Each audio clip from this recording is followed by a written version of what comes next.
എല്ലാവർക്കും നമ്മുടെ പുതിയ വീഡിയോയിലേക്ക് സ്വാഗതം. ഇന്നത്തെ നമ്മുടെ റെസിപ്പി നമ്മുടെ അടുക്കളയിലൊക്കെ എപ്പോഴും സദാ കാണുന്ന ചേരുവകൾ വെച്ചിട്ട് നല്ല അടിപൊളി ടേസ്റ്റിൽ നമുക്ക് ചെയ്തിട്ട് എടുക്കാൻ പറ്റിയ ഒരു മുട്ട വെച്ചിട്ടുള്ള ഒരു സ്നാക്സ് ആണ് കേട്ടോ. കുറഞ്ഞ സമയത്തിനുള്ളിൽ ഒരു 5-6 പേർക്കൊക്കെ സുഖമായിട്ട് കഴിക്കാൻ പറ്റിയ ഒരു അടിപൊളി പലഹാരമാണ്. അപ്പം നമുക്ക് ഇതിന്റെ റെസിപ്പി ഒന്ന് കണ്ടു നോക്കാം. കൂടാതെ ഈ ഒരു വീഡിയോ കണ്ടുകൊണ്ടിരിക്കുന്ന സമയത്ത് നിങ്ങൾക്ക് ഇഷ്ടപ്പെടുവാണെങ്കിൽ മറക്കാതെ തന്നെ ആ ഒരു ലൈക്ക് ബട്ടണും കൂടി ഒന്ന് ക്ലിക്ക് ചെയ്യണേ. ചാനൽ ഒന്ന് സബ്സ്ക്രൈബ് ചെയ്ത് സപ്പോർട്ടും കൂടി ചെയ്യുക. അപ്പോൾ അതിനായിട്ട് ഇതുപോലെ ഒരു പാനിലേക്ക് നമുക്ക് ആദ്യം തന്നെ ഇതുപോലെ കുറച്ച് വെളിച്ചെണ്ണ ഒഴിച്ചു കൊടുക്കാം കേട്ടോ. വെളിച്ചെണ്ണ ഒന്ന് ചൂടായിട്ട് വരുന്ന സമയത്ത് ഇതൊരു 1/2 ടീസ്പൂൺ അളവിൽ പെരിഞ്ജീരകമാണ് ഇനി ഇതിലേക്ക് നമുക്ക് ചേർത്ത് കൊടുക്കേണ്ടത്. ഇത് ഒരു 1/2 ടേബിൾ സ്പൂൺ അളവിൽ വെളുത്തുള്ളി നീളത്തിൽ കട്ട് ചെയ്തിട്ട് എടുത്തിരിക്കുന്നതും അതുപോലെ തന്നെ ഇഞ്ചി 1 ടേബിൾ സ്പൂൺ എടുത്തിട്ടുണ്ട്. അത് രണ്ടും കൂടി നമുക്ക് എണ്ണയിലേക്ക് ഇട്ട് കൊടുക്കാം. പിന്നെ വേണ്ടത് നമ്മുടെ എരിവിന് ആവശ്യമായിട്ടുള്ള പച്ചമുളകാണ്. ഞാനിപ്പോൾ ഇതിലേക്ക് 2 പച്ചമുളകാണ് കേട്ടോ എടുത്തിരിക്കുന്നത്. ഇതെല്ലാം ചേർത്ത് നന്നായിട്ട് ഇതുപോലെ ഒന്ന് ഇളക്കി ഇഞ്ചിയും വെളുത്തുള്ളിയൊക്കെ അത്യാവശ്യം മൂത്ത് വരുന്ന സമയത്ത് ഇനി നമുക്കിതിലേക്ക് 2 വലിയ സവാള ഇതുപോലെ നീളത്തിൽ കട്ട് ചെയ്തെടുത്തിരിക്കുന്നതാണ്, അതിട്ട് കൊടുക്കാം. ഇതിലേക്ക് ഒരു തണ്ട് കറിവേപ്പിലയും ആവശ്യത്തിന് ഉപ്പും കൂടി ഇട്ട് കൊടുത്തിട്ട് നന്നായിട്ട് നമുക്കിതൊന്ന് ഇളക്കിയിട്ടെടുക്കാം. അപ്പോൾ സവാള അത്യാവശ്യം നന്നായിട്ടൊന്ന് വഴണ്ടി കിട്ടണം. ഒരുപാടങ്ങ് വഴണ്ടങ്ങ് കുഴഞ്ഞങ്ങ് പോകുന്ന ഒരു രീതിക്ക് നമ്മൾ വഴറ്റിയിട്ടെടുക്കണ്ട. അത്യാവശ്യം കണ്ടില്ല സവാള ഇതുപോലെ നമ്മളൊന്ന് വഴറ്റിയെടുത്തതിന് ശേഷം ഇതിലേക്ക് 2 ടീസ്പൂൺ അളവിൽ മല്ലിപ്പൊടി ഇട്ട് കൊടുക്കാം. 1 ടീസ്പൂൺ അളവിൽ ചിക്കൻ മസാലയും 1/2 ടീസ്പൂൺ അളവിൽ കുരുമുളക് പൊടിയും കൂടി ഇട്ട് കൊടുക്കുകയാണ്. ഈ ഒരു മസാലയിലേക്ക് നമ്മൾ മുളക് പൊടി ചേർത്ത് കൊടുക്കണ്ട കേട്ടോ. അതുപോലെ തന്നെ ഒരു 1/4 ടീസ്പൂൺ മഞ്ഞൾപ്പൊടിയും കൂടി ഇട്ട് കൊടുത്തിട്ട് നന്നായിട്ട് ഇതുപോലെ ഒന്ന് ഇളക്കിയിട്ട് എടുക്കുക. ആ ഒരു പൊടികളുടെ ഒരു പച്ചച്ചവ മാറുന്നതിന് വരെ നന്നായിട്ട് ഇതുപോലെ ഒന്ന് ഇളക്കിയെടുത്തതിന് ശേഷം ആ ഒരു ടേസ്റ്റ് ബാലൻസിനായിട്ട് വളരെ കുറച്ച് ഇതുപോലെ പഞ്ചസാര ചേർത്ത് കൊടുക്കണം.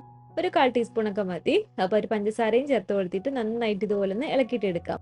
ഇനി നമുക്കിതിലേക്ക് 1 ടേബിൾ സ്പൂൺ അളവിൽ മല്ലിയില ഇതുപോലെ അരിഞ്ഞതും കൂടി ഇട്ട് കൊടുത്ത് നന്നായിട്ട് ഇളക്കിയെടുത്തതിന് ശേഷം നമുക്ക് ഫ്ലെയിം ഓഫ് ചെയ്ത് കൊടുത്തേക്കാം.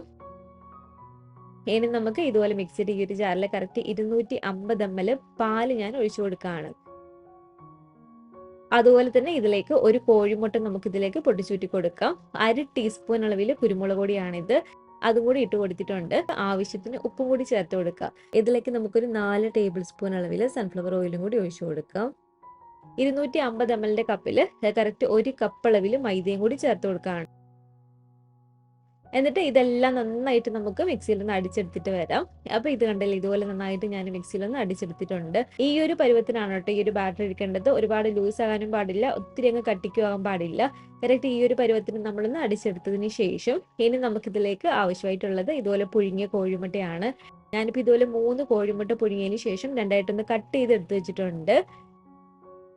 ഇനി നമുക്ക് ഇതുപോലെ ഒരു ഫ്രൈ പാൻ എടുക്കാം. ഞാനിപ്പോൾ ഇവിടെ എടുത്തിരിക്കുന്നത് 24 സെന്റിമീറ്റർ ഉള്ള ഒരു ഫ്രൈ പാൻ ആണ് കേട്ടോ. ഇതിലേക്ക് നമുക്ക് കുറച്ച് ബട്ടർ ഇട്ട് കൊടുക്കാം. ബട്ടറോ ഓയിലോ നെയ്യോ ഏത് വേണമെങ്കിലും നിങ്ങൾക്ക് ഇതിലേക്ക് സ്പ്രെഡ് ചെയ്ത് കൊടുക്കാവുന്നതാണ്. ബട്ടർ ഇതുപോലെ ഒന്ന് സ്പ്രെഡ് ചെയ്തതിന് ശേഷം ഇതിലേക്ക് നമുക്കൊരു 3-4 ടേബിൾ സ്പൂൺ ബാറ്റർ ഒന്ന് മിച്ചം വെച്ചതിന് ശേഷം ബാക്കിയുള്ളൊരു ബാറ്റർ മുഴുവനായിട്ട് ഒഴിച്ചു കൊടുക്കാം. ഇതിപ്പോൾ കണ്ടോ, ലാസ്റ്റ് ഒഴിച്ചു കൊടുക്കാൻ വളരെ കുറച്ച് ബാറ്റർ ഒന്ന് ഞാനൊന്ന് മിച്ചം വെച്ചതിന് ശേഷം ബാക്കി മുഴുവൻ ബാറ്ററും ഇതിലേക്ക് ഒഴിച്ചു കൊടുത്തിട്ടുണ്ട്. ഇനി ഇതിന്റെ മുകളിലേക്ക് നമ്മളിപ്പോൾ റെഡിയാക്കി വെച്ചിട്ടുള്ള ഒരു ഉള്ളിയുടെ ഒരു മസാലയില്ലേ, ആ ഒരു മസാല ഇതിലേക്ക് മുഴുവനായിട്ട് ഇങ്ങനെ ഒന്ന് വെതറി ഇട്ട് കൊടുക്കാം കേട്ടോ. ആ ഒരു മസാല മുഴുവനായിട്ട് ഇതുപോലെ ഒന്ന് വെതറി ഇട്ട് കൊടുത്തതിന് ശേഷം ഇതിന്റെ മുകളിലേക്ക് നമ്മൾ പുഴുങ്ങിയെടുത്തിരിക്കുന്ന ഒരു മുട്ട വെച്ച് കൊടുക്കാം.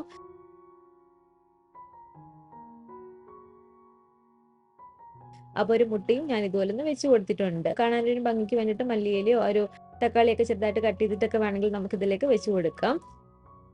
ആ ഒരു മുട്ട ഒരു മാവിലേക്ക് ചെറുതായിട്ടൊന്ന് താത്തി കൊടുക്കണം, അതിലൊന്ന് ഉറച്ചിരിക്കാൻ വേണ്ടിയിട്ട്. ഇനി ഇതിന്റെ മുകളിലേക്ക് ബാക്കി വെച്ചിരിക്കുന്ന ഒരു മാവില്ലേ, ആ ഒരു മാവ് ഇതുപോലെ ഒന്ന് പതിയൊന്ന് ഒഴിച്ചു കൊടുക്കുക. ഇത് കുക്കായി വരുമ്പോഴത്തേക്കും ആ ഒരു മുട്ട അതിൽ നന്നായിട്ടൊന്ന് ഉറച്ചിരിക്കാൻ വേണ്ടിയിട്ടാണ് ഇതിന്റെ മുകളിലേക്ക് നമ്മൾ ഇതുപോലെ കുറച്ച് മാവൊന്ന് ഒഴിച്ചു കൊടുക്കുന്നത്. ഇനി നമ്മളൊരു പഴയൊരു തവ എടുക്കുക, ഇതുപോലെ ഒരു ദോശത്തവ വല്ല എടുക്കുക, പഴയൊരു തവ എടുക്കുക. എന്നിട്ട് അതിന്റെ മുകളിലേക്ക് ഈ ഒരു ഫ്രൈ പാൻ വെച്ച് കൊടുത്തിട്ട് ഇതുപോലെ ഒന്ന് അടച്ചു വെച്ച് കൊടുക്കണം. എന്നിട്ട് തീ നന്നായി കുറച്ച് വെച്ച് കൊടുത്തിട്ട് ഏകദേശം ഒരു 15 to 20 മിനിറ്റ് ആണ് കേട്ടോ ഇതിന്റെ ഒരു കുക്കിംഗ് ടൈം വരുന്നത്. നമ്മളൊക്കെ എടുക്കുന്ന ഒരു പാത്രത്തിന് നമ്മുടെയൊക്കെ ഫ്ലെയിമിന്റെ ഒക്കെ വ്യത്യാസം അനുസരിച്ച് ചിലപ്പോൾ സമയത്തിൽ അങ്ങോട്ടും ഇങ്ങോട്ടൊക്കെ ഒരു ചേഞ്ചസ് വന്നിരിക്കാം. അപ്പൊ എനിക്കിപ്പോ ഇത് ഏകദേശം ഒരു 15-20 മിനിറ്റിനുള്ളിൽ നന്നായിട്ട് ഇതുപോലെ ഒന്ന് വെന്ത് വന്നിട്ടുണ്ട് കേട്ടോ. ഇത് കണ്ടില്ലേ, നമ്മൾ ഇതുപോലെ ഒരു സ്റ്റിക്ക് വെച്ച് കുത്തി നോക്കുന്ന സമയത്ത് ആ ഒരു മാവ് ഒരു സ്റ്റിക്കിൽ കാണരുത്. അപ്പൊ ഇത് കറക്റ്റ് ആയിട്ട് നല്ല പാകത്തിന് വെന്തിട്ടുണ്ട്. ഇനി ഇതിന്റെ മോൾ ഭാഗം ജസ്റ്റ് ഒന്ന് മൊരിയിച്ചെടുക്കാൻ വേണ്ടിയിട്ട് ഇതുപോലെ ഒരു പാത്രത്തിലേക്ക് ഞാനൊന്ന് ആദ്യം മാറ്റി കൊടുക്കുകയാണ്. എന്നിട്ട് മറ്റൊരു പാത്രത്തിൽ ഇതുപോലെ കുറച്ച് ബട്ടർ ഒന്നാക്കിയിട്ട് നമുക്ക് ഇതുപോലെ ഒന്ന് മറിച്ചിട്ട് കൊടുക്കാം. ലോ ഫ്ലെയിമിലിട്ട് ഒരു 5 മിനിറ്റ് നമ്മളൊന്ന് മൊരിയിച്ചിട്ട് എടുത്താൽ മതി. ശേഷം ഇതുപോലെ നമ്മളൊരു പ്ലേറ്റിലേക്ക് അങ്ങ് മാറ്റുക. കുറഞ്ഞ സമയത്തിനുള്ളിൽ സിമ്പിളായിട്ട് ഇതുപോലെ നല്ല ടേസ്റ്റിലൊരു സ്നാക്സ് തയ്യാറാക്കണമെന്നുണ്ടെങ്കിൽ തീർച്ചയായിട്ടും നിങ്ങൾക്ക് ചെയ്ത് നോക്കാൻ പറ്റിയ ഒരു എഗ് പോളയാണ് കേട്ടോ ഇത്. അപ്പൊ ഇന്നത്തെ നമ്മുടെ ഈ ഒരു വീഡിയോ നിങ്ങൾക്ക് ഇഷ്ടപ്പെട്ടെങ്കിൽ തീർച്ചയായിട്ടും ഒന്ന് ഉണ്ടാക്കി നോക്കുക കേട്ടോ. ഉണ്ടാക്കി നോക്കിയിട്ട് നിങ്ങളുടെ അഭിപ്രായങ്ങളൊക്കെ മറക്കാതെ തന്നെ നമ്മുടെ കമന്റ് ബോക്സിൽ ഒന്ന് വന്നറിയിക്കണേ. അതുപോലെ തന്നെ ഈ ഒരു വീഡിയോ ഇഷ്ടപ്പെട്ടെങ്കിൽ മറക്കാതെ തന്നെ ഒരു ലൈക്ക് ബട്ടണും കൂടി ഒന്ന് ക്ലിക്ക് ചെയ്യുക. നിങ്ങളുടെ ഫാമിലിയും ഫ്രണ്ട്സും ഒക്കെ ആയിട്ട് നമ്മുടെ ഈ ഒരു വീഡിയോ ഒന്ന് ഷെയർ ചെയ്ത് കൊടുക്കുക. പുതിയതായിട്ട് ഈ ഒരു ചാനൽ ആരെങ്കിലും കാണുന്നുണ്ടെങ്കിലും ഇതുവരെയായിട്ടും ഈ ഒരു ചാനൽ സബ്സ്ക്രൈബ് ചെയ്തിട്ടില്ലെങ്കിലും താഴെ കാണുന്ന ഒരു സബ്സ്ക്രൈബ് ബട്ടണും കൂടി ഒന്ന് പ്രസ് ചെയ്ത് സപ്പോർട്ട് ചെയ്യണേ. കൂട്ടത്തിലെ കാണുന്ന ബെല്ലൈക്കണും കൂടി ഒന്ന് ക്ലിക്ക് ചെയ്ത് അതിൽ ഓൾ എന്നൊരു ഓപ്ഷൻ തന്നെ കൊടുക്കുകയാണെങ്കിൽ ഞാൻ പുതിയ പുതിയ റെസിപ്പികളൊക്കെ ഇടുന്ന സമയത്ത് നിങ്ങൾക്ക് അതിന്റെ നോട്ടിഫിക്കേഷൻ കിട്ടുന്നതായിരിക്കും. ഇൻഷാ അല്ലാഹ് വീണ്ടും നമുക്ക് ഇതുപോലെ നല്ലൊരു റെസിപ്പി ആയിട്ട് കാണാം.